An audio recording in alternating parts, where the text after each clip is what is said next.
Welcome to zero to hero. എൻ്റെ അപ്പാക്ക് ഈ ഒരു ചമ്മന്തി ഇല്ലാതെ ചോറിറങ്ങൂല മക്കളെ. ചമ്മന്തി ഇല്ലെങ്കിൽ ഇപ്പം അങ്ങനെ കണ്ണു നോക്കും. ആ നോട്ടത്തിൻ്റെ അർത്ഥം എന്താ? ഇന്ന് ചമ്മന്തി ഉണ്ടാക്കിയിട്ടില്ലേ എന്നാണ്. അതുകൊണ്ട് ഈ ചമ്മന്തി ഇല്ലാത്ത ദിവസം ഞങ്ങൾക്കുണ്ടോ എന്ന് ചോദിച്ചാൽ ഇല്ല എന്ന് തന്നെ പറയാം. കുട്ടികൾക്ക് സ്കൂൾ കൊണ്ടാകാനും ബെസ്റ്റാണ്.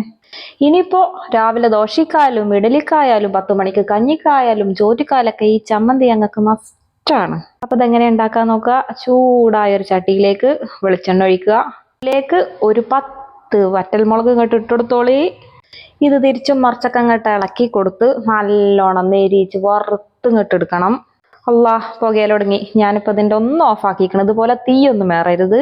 ഞാനിപ്പോൾ ഇത് ഓഫാക്കിയതാ. കുറച്ചു നേരം ഇങ്ങനെ ഒന്ന് വറുത്ത് ഇപ്പോൾ ജസ്റ്റ് ഒന്ന് കത്തിച്ചിട്ടുണ്ട്.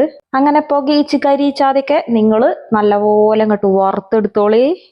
നല്ല വറുത്താലുള്ള മിക്സിയിലിട്ടാൽ പെട്ടെന്ന് ഇങ്ങോട്ട് അടിഞ്ഞു കിട്ടുക. അപ്പോൾ ഇതുപോലെ നല്ലോണം നെരിച്ച് ഇങ്ങോട്ട് വറുത്തെടുക്കുക. ഇനി ഇതിൻ്റെ ഒരു മിക്സിൻ്റെ ജാറിലേക്ക് ഇട്ട് നന്നായിട്ട് അടിച്ചെടുക്കുകയാണ് വേണ്ടത്. ഇതിപ്പോൾ ഞാൻ ഇടുന്നത് ആ ചൂടോടെ തന്നെയാണ്. ഇത് ചൂടാറി ഒന്ന് കുഴഞ്ഞാൽ ചിലപ്പോൾ അത്ര അടിഞ്ഞു വരൂല.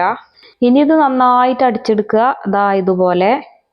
ഇനി ഇതിലേക്ക് ആവശ്യം 1/2 കപ്പ് തേങ്ങയും കൂടിയാണ്. ഞാനിവിടെ 1/2 കപ്പ് തേങ്ങയ്ക്ക് 10 വറ്റൽമുളകാണ് എടുത്തിട്ടുള്ളത്. അതൊക്കെ എരിവിനനുസരിച്ച് മാറ്റങ്ങൾ വരുത്താം. പിന്നെ ഇതിലേക്ക് ആവശ്യം ഒരു 5 6 ചെറിയുള്ളിയും കൂടെ. പിന്നെ പുളി ചേർത്ത് കൊടുക്കുന്നത് ഇതുപോലെയല്ല. ഇത് നന്നാക്കി ഇങ്ങോട്ട് വെള്ളമാക്കി എടുത്തിട്ട് ഇതാ ഈ പരുവത്തിലാണ്. തേങ്ങയും ആ ഉള്ളിയും മുളകൊക്കെ ഒന്നും കൂടെ നന്നായിട്ട് അടിഞ്ഞ് കിട്ടണമെങ്കിൽ ഇതുപോലെ ചേർക്കുകയാണ് നല്ലത്. പിന്നെ ആവശ്യത്തിന് ഉപ്പും കൂടി ചേർത്തിട്ട് ഒന്ന് ക്രഷ് ചെയ്തിട്ടെടുക്കുക. അത് നന്നായിട്ട് അരഞ്ഞിങ്ങനെ പേസ്റ്റ് ആയി കിട്ടൊന്നും വേണ്ട, ഇതുപോലെ മതിയാകും. ഇപ്പൊ ആ പുളി വെള്ളമാണ് ചേർത്തത്. അതാണ് ഇത്ര ഉഷാറായിട്ട് നമുക്ക് ഈ ചമ്മന്തി കിട്ടാനുള്ള കാരണം. ഇത് പെട്ടെന്ന് ഉണ്ടാക്കാൻ പറ്റിയൊരു ചമ്മന്തിയാണ്. അപ്പൊ ഇത് കണ്ടിട്ട് എല്ലാവരും ഇതുപോലെ തയ്യാറാക്കി നോക്കണം. ഇത് കണ്ട് നിങ്ങളെ അഭിപ്രായങ്ങളൊക്കെ കമന്റ് ബോക്സിലൂടെ രേഖപ്പെടുത്താനും സബ്സ്ക്രൈബ് ചെയ്യാനും ലൈക്ക് ചെയ്യാനും ഒന്നും മറക്കരുത്. അപ്പോൾ നല്ല ഉഷാറ് വീഡിയോ ആയിട്ട് അടുത്ത ദിവസം കാണാം.